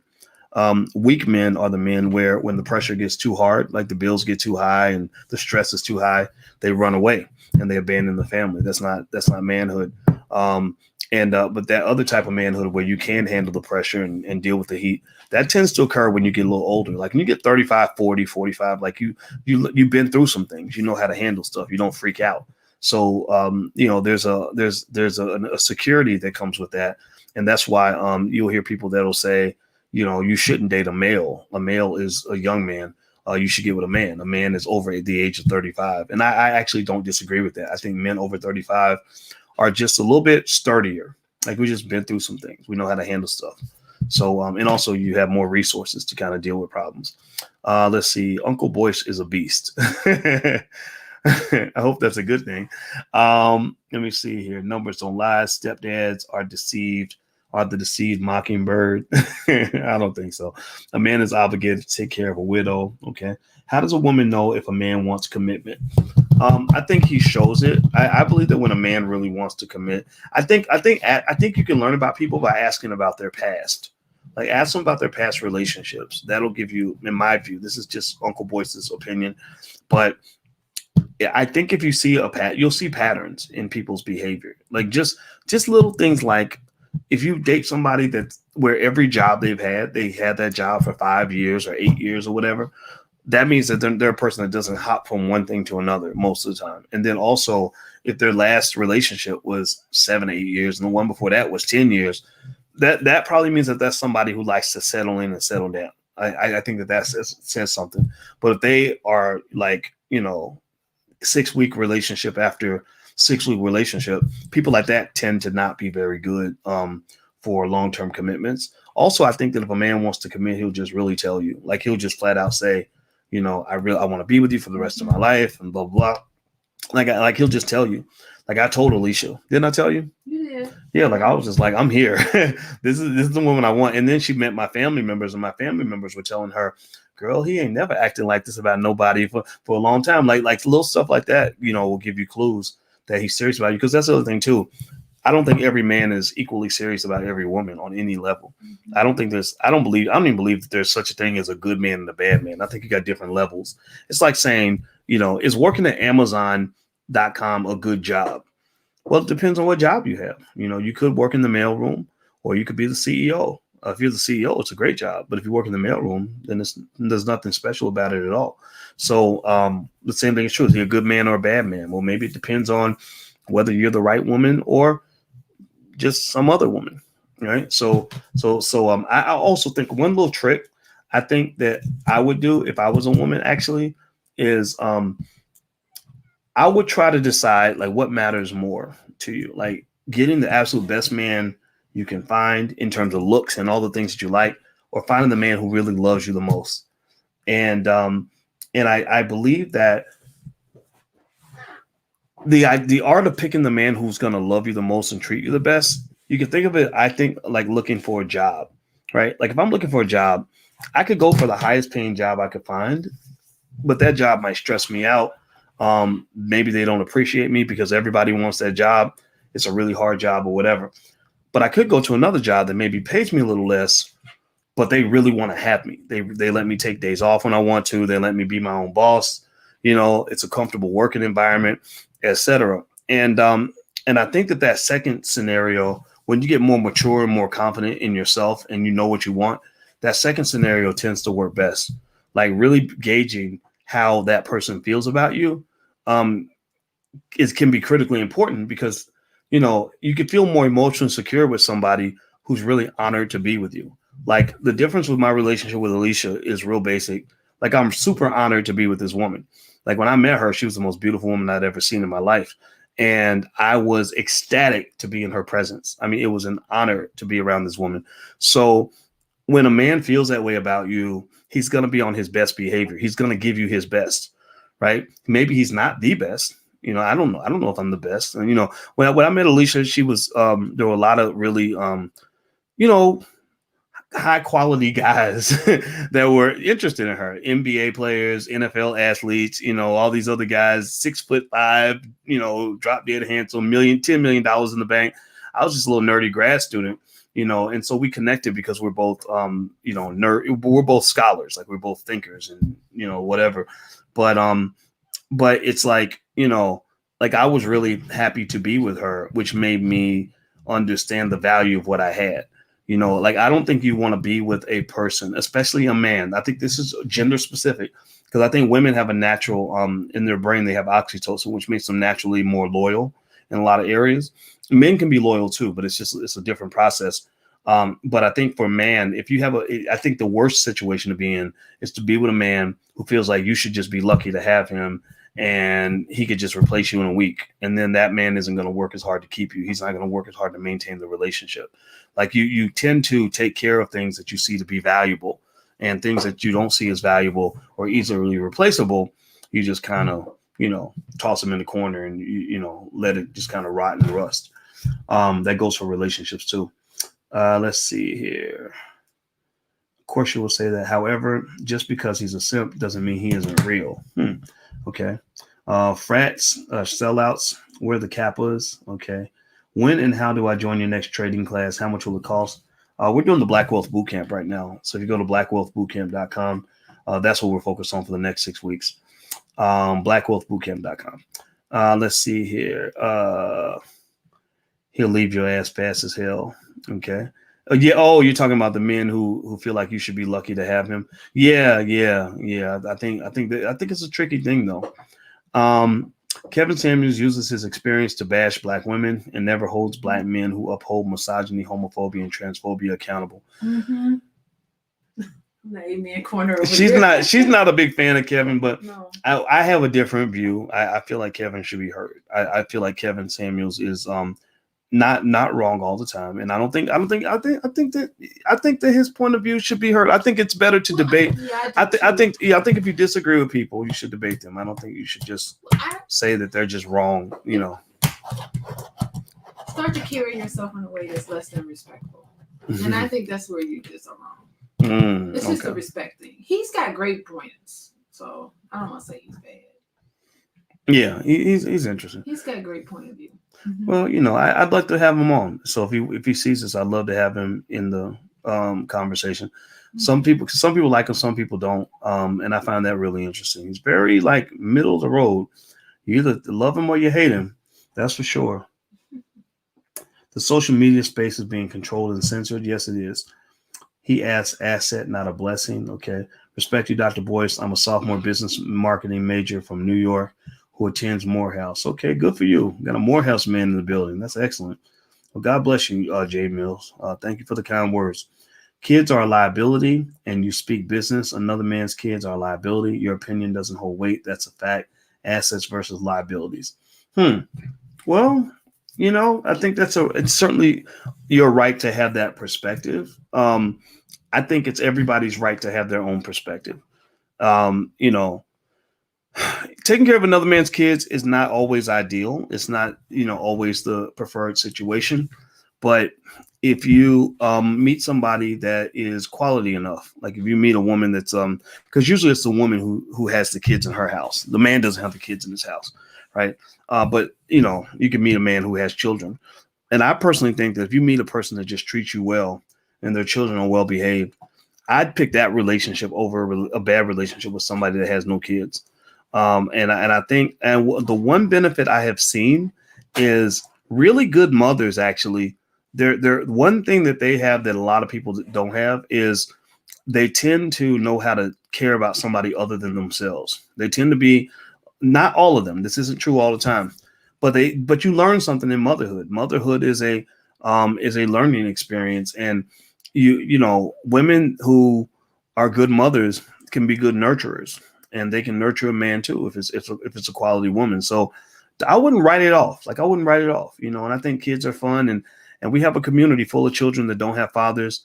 So I think that if you're a man who says, I'm not going to discriminate against a woman with children, there's nothing wrong with that. You're not a simp, but just make sure you go for what you want. Get what you want. That's fine. If that's not for you, then that's okay too. What about hypergamy? What is hypergamy? I've never heard of that. Okay, let me Google it. Let's Google that shit. What is hypergamy? Hypergamy is the action of marrying or forming a sexual relationship with a person of a superior sociological or educational background. That's unusual. Usually you get with somebody that's pretty similar. That's true. Yeah, I think we're evenly yoked. I think so. Yeah. I mean, I don't have any thoughts about it. I guess if you are in a hypergamous relationship, you better make sure that it's you know, that it makes sense for you. Like make sense. Make sure that you're ready for the adjustment. I think that's what it is. It's just, you know, if they have a different background, it's like it's probably like marrying a white person or something. You know, like you come from different cultures, or like a poor person marrying a rich person, or, you know, or a really educated person marrying a person who's uneducated. That could be tough. That's tough, yeah. Mm-hmm. Let's see. Kevin's views are valuable. He often gets $500 super chats. Well, you know, I think the way I see it is, if that advice helps you solve a problem, then you should be appreciative of that. I mean, you know, and so I don't know. I assume that, you know, there's a reason why people love what he has to say. But then there are people who don't like what he's got to say. Because I see one person who says he's a pimp. Somebody else says he has some bitterness. Yeah. And that might be true. I personally think a lot of us have bitterness as a people. I think a lot of us have what? Bitterness, just experiences that were hurtful, you know, like exes or parents, you know, things like that. Can you hold Black women accountable for anything? Yeah, I think that's a big issue. I don't know if people are always as quick to hold everybody accountable. At least I hear a lot of people complaining about Black men, and they don't look at what role they might be playing in the process, and people just kind of buy into this whole "the Black man did it" mindset. And that's what I actually like. I like when Black men express their voice and give a perspective. And I think the smartest Black women are the ones who listen to Black men. If you don't listen to Black men, I think that you're going to be confused your whole life, especially if you weren't raised by a Black man. If you didn't have a Black man in your house and you don't listen to Black men, because it might be a nasty truth, but we'll tell you the truth. It's not in everybody to be paternal to children that aren't theirs. That is true. That is true. Yeah, it's easy to take care of your own kids. It's an act of God when you care about children that are not your own. He's not holding Black women accountable. How's he not holding Black women accountable? You talking about me, or you talking about Kevin? I think I hold everybody accountable. I mean, don't be an asshole. That's there you go. Dating advice number one: be nice. So what do you mean by that when you say don't be like tease that out? Like, because I've explain that a little more. I'm interested in hearing. Okay, I've seen people be mean and disrespectful to people they supposedly love. Like the man who's stressed out on his job, so he comes home and he beats up his wife. Why would you beat up your wife? She's your friend. She's your ally. Beat up your boss. But you don't beat up your boss because you're scared. Right, because you're scared of the white man, but you're going to go punch your wife in the face. Give me a break. Like, what the hell? You know, so I think just being nice, like treating your spouse like almost like they are a boss. Like, so what do you do if you're triggered? So like relationships, like, it's complex. So like you're going about your day and someone does something you don't like, or something that bothers you. Like, how are you gonna deal with that person in the moment in a way that's respectful? You calm your ass down and you know, don't be an asshole. I don't, you know, I know how to calm myself down and not, like, the kids piss me off a lot, but I don't yell at the children. I just don't. I'm talking about couples. I'm talking even as couples. Like, I don't really, you know, here's the deal. Here's the reality. When I'm talking to you, I know that it is a privilege for me to be with you. It is a privilege for me to be able to talk to you in a certain way. I know you'll tolerate that from me, not because you have to, but because you've chosen to. And I never forget that, because when you start treating somebody that you supposedly love and taking badly and taking them for granted, you don't understand that, you know, if the floodgate opens up, then there's a whole lot of other people out there ready to take your position, you know, and as long as you understand the consequences, you should choose your words carefully when you're handling valuable merchandise. You know, when so your relationship is valuable merchandise. You can't go talking to somebody that you're in a relationship with, talking to them crazy and saying shit that you're trying to take back later on. Calling them names. Yeah, there you go. Getting mad at them, calling them names. Right. Arguing with them over stuff. There you go. You know, things like that can be very stressful. It could be extremely stressful. Yeah. Yeah. So I just think, don't be an asshole. Yeah. You know, treat, like, if I'm gonna be an asshole, I'm gonna be an asshole to my enemy, not to my ally. But sometimes, because we're intimate with that person, they can see the worst in you too. They can.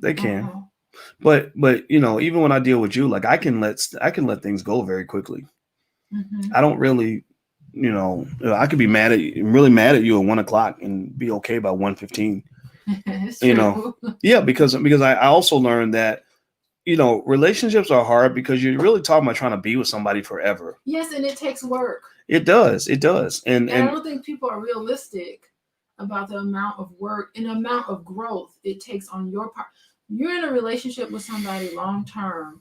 All that niceties and the looks and the money, that all fades away. oh yeah, What's all that important superficial the shit.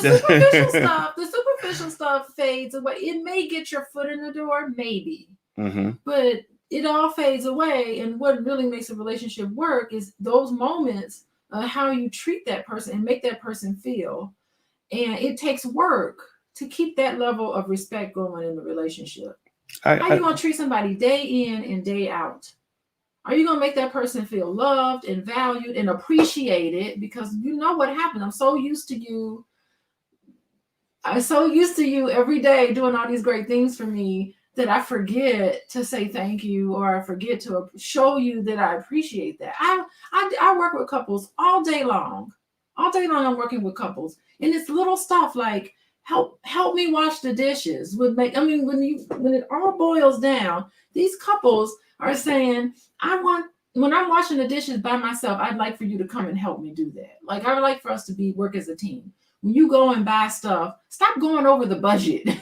These are real conversations. These are real instances that make people come and want to reach out to me, and I have to help them deal with that. Mm-hmm. It's the little moments. It's not these big things that you talk about. I don't know what it is. These big things that you're talking about. It's getting in a relationship is one thing, but staying in a relationship takes work, and people aren't realistic about the type of commitment that it takes. Like, if you don't put forth the effort to make sure that this relationship is valuable to you enough where you can show me the type of respect and dignity that a person that you live with every single day deserves. It doesn't make a difference. That other stuff doesn't make a difference. It's that one-on-one interaction. I need to know that you'll be there for me. I need to know that if my back's against the wall, you're going to be somebody that can be there for me, and they can come through for me. And I can do that for you too. Mm-hmm. That's what makes a relationship go. Well, I think that's important. I think I separate in my mind the attraction process from the relationship process from the marriage process. I think those are three different things in that, attraction is the big stuff. That's what you look like. That's, what you dress like. That's how you speak, what kind of game you have. But you're right. Once you make that transition and you decide, okay, we want to go to stage 2, a lot of people don't even get to stage 2. They stick with they're in the superficial zone. It's not realistic. And how are you going to grow as a person? Being in a relationship for a long time, it is going to get you to grow as a person in a way that you wouldn't be able to do it. And I feel that you can only do that through a partner. I think so, but I think that. But the thing is, I see some people though who are not interested in trying to do the whole partnership thing. They just want to date because they're scared. Well, they could be underneath a lot of that. Let me tell you something. Underneath a lot of that, I wish I was camera ready. I'm not. I got my pajamas on, but that's the thing. Like, people are afraid.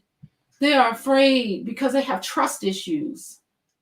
And what they do, and it is so interesting. Some people don't have trust issues. Some people just don't want to do it. Like, I think they don't trust themselves. Or maybe they just don't want to do it. Like, I think that people can just be like, I just don't want to do it. Like, that's what I think. Fine. I think that's great. I'm sorry to cut you off, boys, but I'm kind of on a roll here a little bit, because the thing is that, yeah. So I talk with couples. I talk with couples, let's just say they have an addiction. Maybe they're addicted to alcohol. You know what I mean? If you're in a relationship, you owe it to that family to get your alcoholism under control. You owe it to that family. If not, be single. He said you're over talking me. I know I am over talking because I realize that I am, and I listen to you talk a lot, boys. But I just feel so passionate about this, and you know how I get, and I do. And that's just how I am, and that's part of it, boys. Sometimes I'm the kind of person where if I get passionate about something, I feel like I need to get it out. And sometimes I do overtalk. And that's me. Mm-hmm. That's me being Alicia, Right. You know, and Well, you know, apologize for what I that. would say is that people have a right to make the decision they want to make, right? And I think I personally don't enjoy hearing people say, "Oh, the reason you don't want to be committed is because you're scared." No, maybe I just don't fucking want to do it. Like, so I like literally because I had people saying that to me. Like for years, I didn't want to get married, and they would come up with all these reasons why I didn't want to get married, and I was like, because I don't want to get married, and I think that's okay. Like I'm an advocate of people doing what is going to work for them because what I don't want to see, because what does happen, I see a lot of well, fear. right, but what I do see happen is a man will get pressured into getting married because they're like, "Oh, you got to do the right thing. You got to do the right thing." Then he'll do it, and then he the whole time he knew he wasn't cut out for it. But y'all done shoved his ass in the tuxedo, pushed him down the aisle, made him do the right thing, and then it's like, "Oh, you're such a bad husband. You're a bad husband." And he was trying to tell you the whole time. I said that's why I didn't want to do it because this shit is something I don't want to sign up for. I don't think.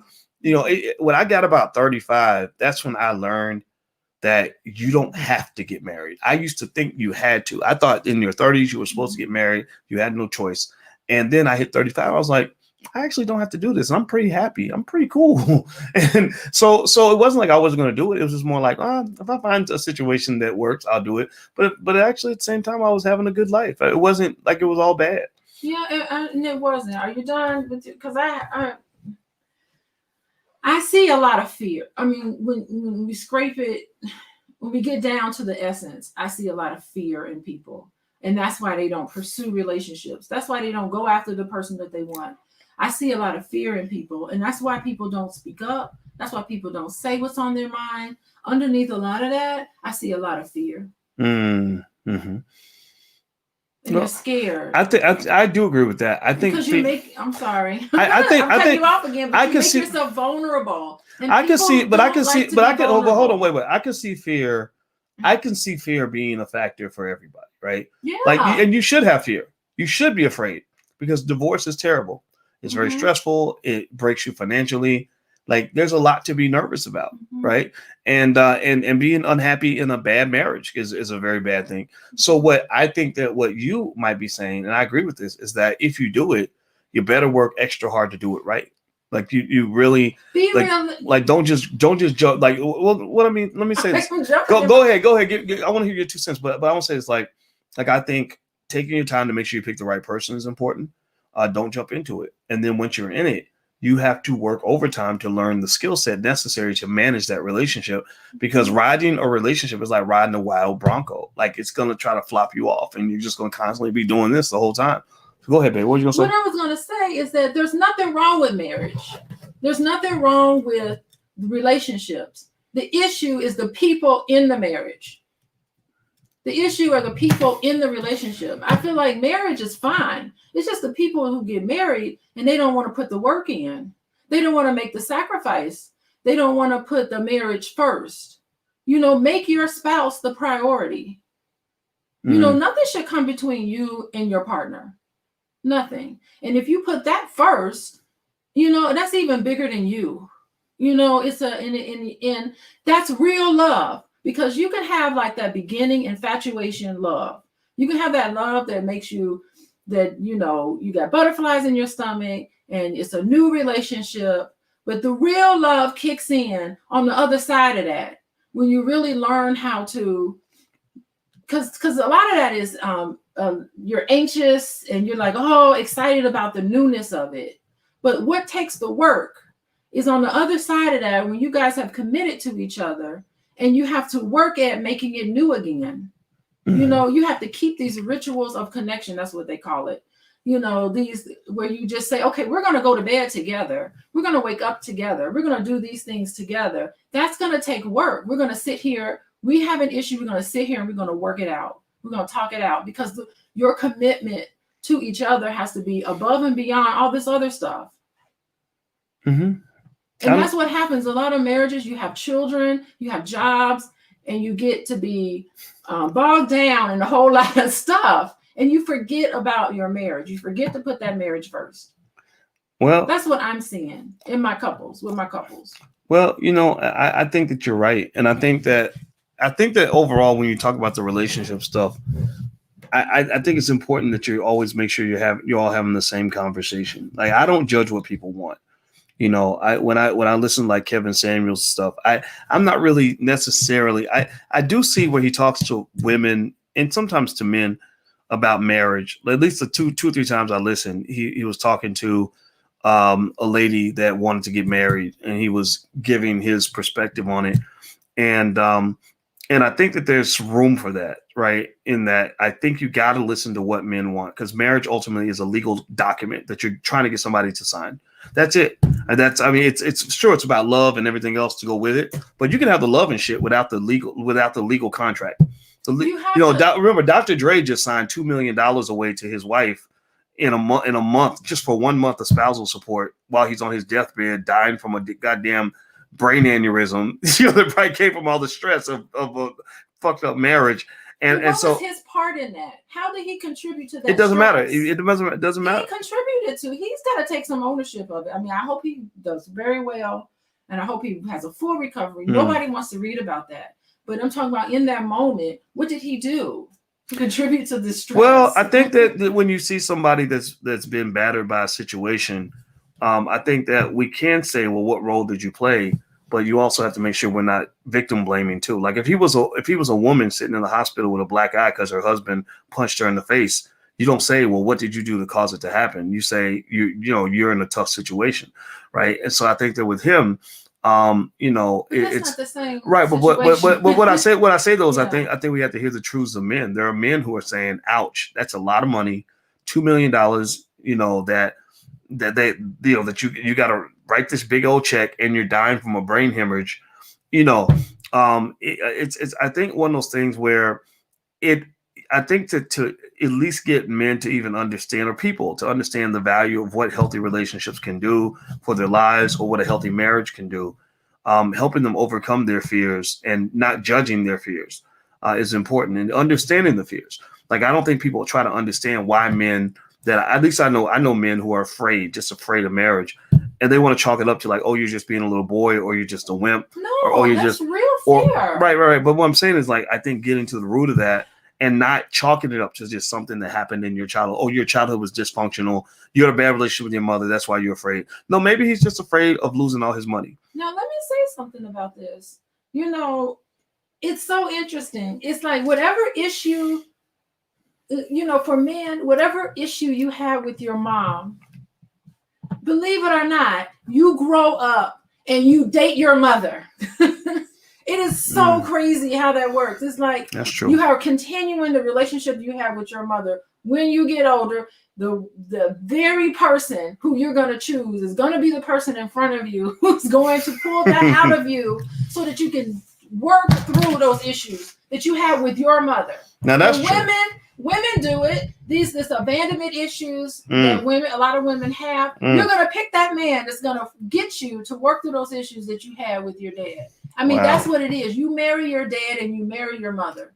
Wow. So you're saying that a lot of women date their fathers, yes, and a lot of men date their mothers. Yes. Now I can agree on that. Yeah, that is true. Yeah, that's true. Has anybody else ever seen that? I don't know. What are people? I can't see what people are saying. Am I off or what? Well, people are agreeing. I mean, and you have a PhD in this stuff, so your views have a lot of validity. Oh, stop that. But I think that but you're right though, and I think that what it does is it can put you in like this weird perpetual nightmare, where almost like being addicted to eating like really unhealthy food. Like it tastes really good, but it makes you sick. And I think and I've seen people have that in their relationships, and I imagine if I imagine if I didn't have, when I think about like a woman who grew up without her father, or her father was not there for whatever reason. I just think about how I'd be if my mother wasn't there. If my mother wasn't there, I'd be, I would either hate women or I'd be a complete simp to women. One or the other, right? Either you're looking for your mommy, or you just think women are a commodity that you just have sex with. And you know what? Just because whatever the relationship you had with your parents growing up, I think that whatever the damage that was done, because listen, we are not perfect. Whatever that damage is or whatever, you can heal yourself through your relationship. And that's what I mean when I say it takes a lot of work. You know, whatever the issues you have, you bring it into your intimate relationship, and through that relationship, you can heal yourself. Because you can't change your parents and what they did to you and all the messed up things that your parents do to you. You know, you can't change that. That's why family therapy is really tough.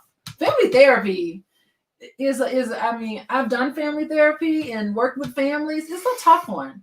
You know, sometimes I walk away from that going, I don't know what was accomplished. But each person, you have to learn how to parent yourself to heal yourself through a lot of that stuff in a way, you know, and your partner can help you heal. I think the hardest part about relationships and family is that, you know, like when I was single, I was very happy. Like when I was really young, and I lived by myself, at first I didn't like it. It was I was alone all the time. I didn't enjoy it. But then after about 6 months to a year, I started to really like it because everything in my environment I could control. You know, like if I left food in the refrigerator, it was always there. If I put something on a certain table, it never moved. It was quiet when I wanted it to be quiet. You know, and then when you get in a situation where you got other people, yes, you know, it becomes tough because you got all these variables that you can't manage anymore. And you know, when you talk about like a partner, or you're talking about children, and I can see where there are people who get so used to living alone and doing everything alone.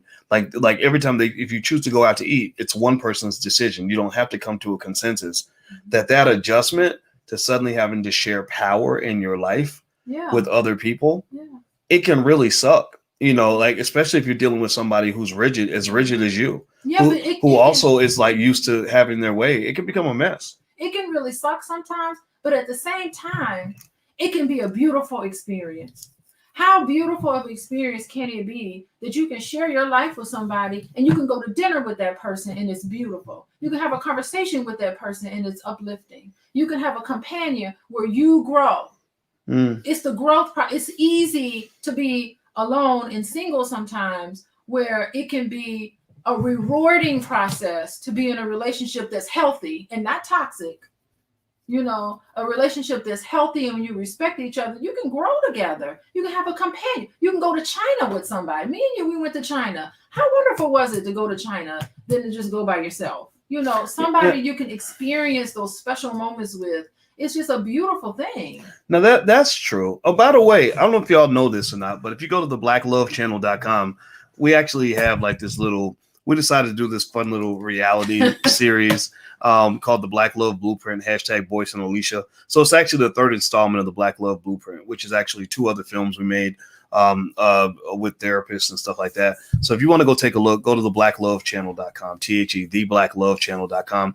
And we decided to do it because we wanted to make sure that there was a lot of perspectives out there on love and relationships that provide balance, that allows us to respect the importance of the Black man, the importance of the Black woman, the importance of the Black family, and the importance of Black children.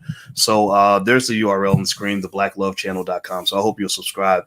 But you know what I can say though is, given that everything has its pros and its cons, even though I learned how to be really happy doing everything by myself, it is great to have a teammate too. Like when you have somebody else that you know, like you come home and there's really good food cooked and you didn't cook it, you know, or you know, somebody to just kind of have your back. Or like when I went to get my dental surgery and I had to go under, you know, and when you do this, somebody has to drive you home and, you know, whatever. Like I couldn't even drive myself home, and you were there and you waited there all day for me to get me home safely. And I knew I could trust you to do that. Right. And I think that those are the little things that I think people forget about, you know, like I got your back. What are you talking about? You ain't gonna be by yourself in situations like that. Never. Yeah, well, and I appreciate that. So I think it's like a balancing act, right? It's sharing power can be tough, you know, especially now, you know, tough. Like I think a lot of men are confused about, you know, this whole concept of the modern woman. Like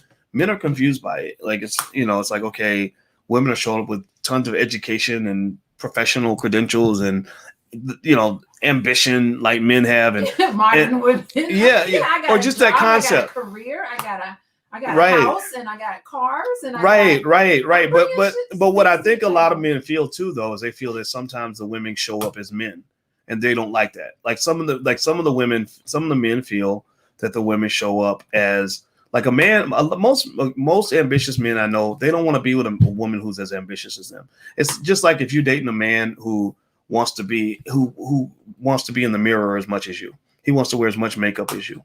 He wants to wear high heels like you. That's not really a man that you're necessarily going to be attracted to. And so when women are like, well, if men can do it, I want to do it too. I want to do what he's doing. Or what about my career? What about and so on one hand, you're like, okay, I'm not going to stand in the way of what you want to do. But I know a lot of men who don't know how to deal with that. They're like, okay, what do I do with this? Like, at what point am I supposed to be the man? At what point am I supposed to just kind of get out of the way and let you do your thing? So the thing is that you don't want to have resentments in a relationship. You want to be in a relationship where you can grow. You want to be in a relationship where you can grow and you can follow your purpose in life.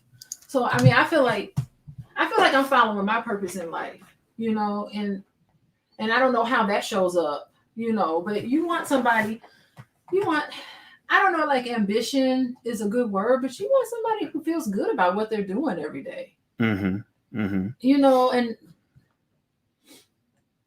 compliment each other. Yeah, well, one thing I can say is I know that one of the things that makes it not too difficult for me to deal with the whole modern woman thing with Black women high flying, making lots of money, whatever, is I do still believe as a man, I have to be at that level or above in the key areas that matter to me, like physical strength. I could not date a woman who's physically stronger than me. I would not feel like I was dating a woman. I feel like I was hanging out with a dude on a football team. I would not want to be with a woman who was that much taller than me. Maybe an inch, but not 6'3". I'm not walking around with a woman that's 6'3". And I wouldn't want to be with a woman who makes like, twice as much as I do. No, that's not. I don't know how that could even work. In that part. Well, what is it about that part? About the money part? I don't know. As a man, you just want to feel strong. You don't want to feel wimpy. Is it how much they earn or how much money they have? Because I have a lot of money. Yeah, it's more like no, that part's fine. I don't care about that. I'm glad. I'm glad you have money. I never wanted your money. Yeah. I want you to have your money so you can do whatever you want to do. But I don't need all that. It's more like just something about it where it's like, as a man, I think that a woman who is dealing with a man who made less money than her would have to really be careful not to try to dominate him or make him feel emasculated because of it. That's a tough one. It's how it's presented or what? Yeah, well, I knew a lady who was an executive and she was like a high flyer. She made really good money. She was always the boss. And she would bring that attitude home with her husband because her husband worked at the post office. And I don't know what the reason was, but she said she found out her husband had 4 or 5 women all around the city that he was getting with because he was like, I got this boss bitch at home. I'm not messing with her. I want to be the man. I don't want to be like the little boy. And she actually admitted that she sometimes would talk to him like he was her son. Like he was less of a man because he wasn't bringing home. She'd be like, well, who's paying this bill or whatever. Oh, that's just terrible. So you don't want that sort of situation more so than you want a woman who makes more money than you. Yeah, I don't make more money than you. No, you don't. You don't. In full disclosure, I guess. Yeah, and you know what? And even if you did, you handle that pretty well. Like that's not. Like I don't know. I think having enough money though is good for a relationship because I feel like it gives you one less thing to kind of have a conflict about. But wait, say that again. I think having enough money gives you one less thing to fight about. Well, I don't know if I agree with that because like it doesn't, like, having money problems has nothing to do with how much money you have. No, but I think that's true. So maybe it's having money. More money could be more problems, boys. Well, that's true. that is true. You're right about that. So that's a good point. But I find that it seems like people have money personalities. Like some people are frugal, some people like to spend, some people want to invest.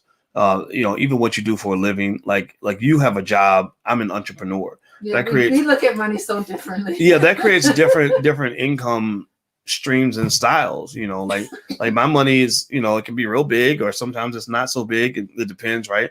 Whereas you have the paycheck thing going, and it's kind of and that's something that has to be negotiated. But I find communication is really good. Like just if you just kind of talk about it and understand each other and kind of show respect.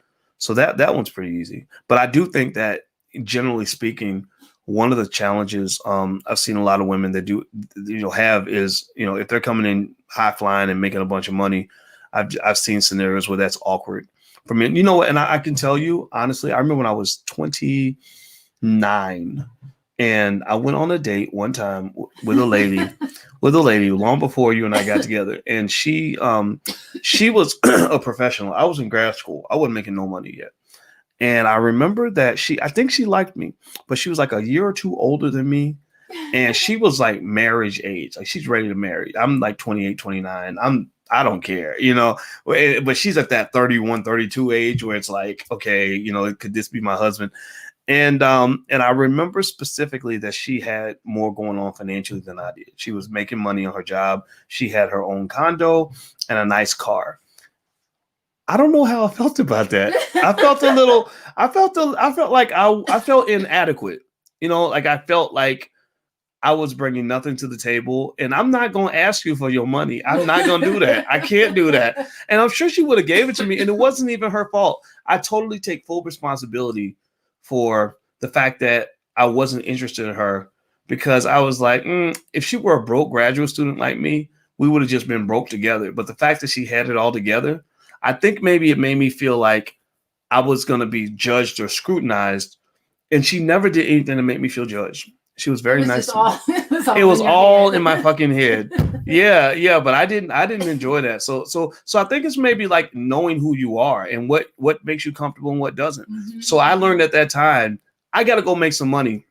I'm not going to be in here. I'm not going to be the one in the house who's waiting on somebody to give me money. I don't want to be like, can I have mom? Can I have my allowance this week? I'm not doing that. I'm not doing that. But so I don't know. I think it's something you got to think about. So anyway, all right. So we're about to go. All right. So this was fun. It was fun talking to you guys. I know we started talking about the Kevin Samuels thing, but I want to make it clear I don't have nothing against Kevin. Kevin was very supportive of my platform. Actually, somebody pointed out he did a video about me, and he was very kind. And I think he's a decent guy. I don't know him though, and I would love to have him on the channel when he gets more time. And I just want to make that 100% clear, like, because I don't want it to seem like I am criticizing him or attacking him. But I do think that when you're talking about something as serious as Black love, as serious as dying alone, right? I think that a term with that much gravity needs to have nuance attached to it, and you have to have multiple perspectives. You got to get multiple opinions. And I'll just tell you this too. I'll just say this. Can't nobody tell you if you're going to die alone or not? Nobody knows. That's your life, right? But I encourage you, though, if you want to be smart and you want to get something out of your life and you want to get what you're looking for, there's a way to get it, but you're going to have to grow. You're going to have to evolve. You got to adjust to the world a little bit and ask, why am I not getting what I want? How do I get that better? And I can tell you, I know in relationships, there's a big difference. If you're talking about, for example, getting marriage or whatever it is you want, how you conduct yourself and really being what that person is looking for, that makes a difference. I don't subscribe to the idea of saying that somebody that wants to be with you is just going to take you as you are in every way. I think being on your best behavior helps too. I know that in order for me to attract a woman, I've always felt I got to be a decent man. I got to be a quality man. In order for me to even know what that means, I have to listen and learn what that means. Like, what are you looking for? What does a quality man do?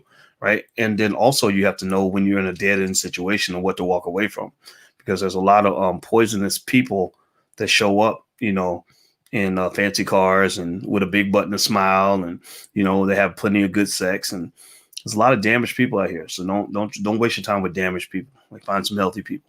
All right, so I got to go. TheBlackLoveChannel.com. That's the URL. Hope you'll subscribe. Me and Alicia will throw up another episode of our reality series. The episode's like 3 minutes. This is something kind of silly, but we thought that it would be a good way to add to the conversation in a productive way. So take care. Have a good night. Thank you for watching. Talk to you later. Peace.